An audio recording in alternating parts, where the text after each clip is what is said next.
Alright, so many people have been tagging me on this video, and I want you to watch it for yourself for a few seconds. Does God pray to God? Does God pray to God?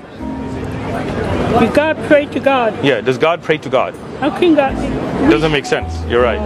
So here, Jesus went a little further and fell on his face and prayed, saying, "Oh my Father, if it is possible, let this cup You're pass reading from me." Matthew. Yeah, I am Just Matthew. before he died.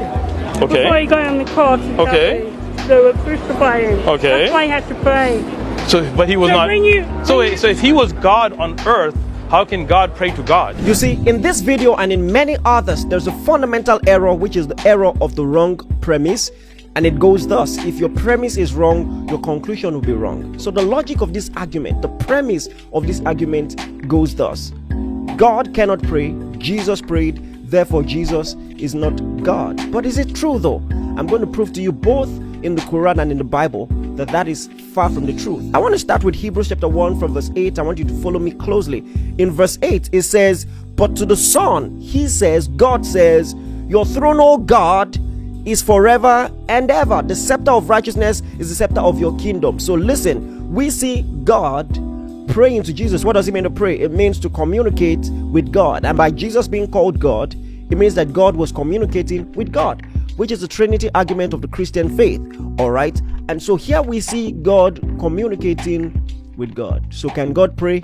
Emphatically so. And in the Quran, in three texts, chapter 2 verse 157, 33 verse 56, 33 verse 43, it tells you that Allah prays. And you know, in the English translation it may use some other word besides pray, but the Arabic actually says salat or salawat, which is actually to pray. I'll read the last one, 33 verse 43. It says, "Here it is Allah who prays for you, and to the angels too, to bring you forth out of darkness into light, for he is merciful to the believers." So the Christian faith simply says this, that God is one God in three persons, co-equal and co-eternal, and God sent his Son into the world. And just because he's in the world doesn't mean he loses his ability to communicate, which is what we call prayer. And in fact, if you're having a problem with the fact that Jesus prays and you think that because Jesus prayed, he therefore isn't God, think about it.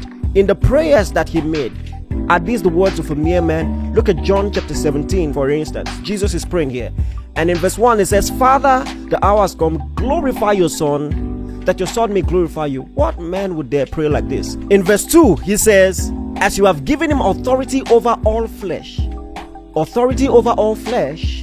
Even in the Quran, only God has authority over all flesh. And not just that, that he should give eternal life to as many as you have given to him. So he has the right to give eternal life to everyone who believes in him. Only God can do this. Jesus is God and Jesus prays to God. Both are true. I hope that blessed you. Share with someone.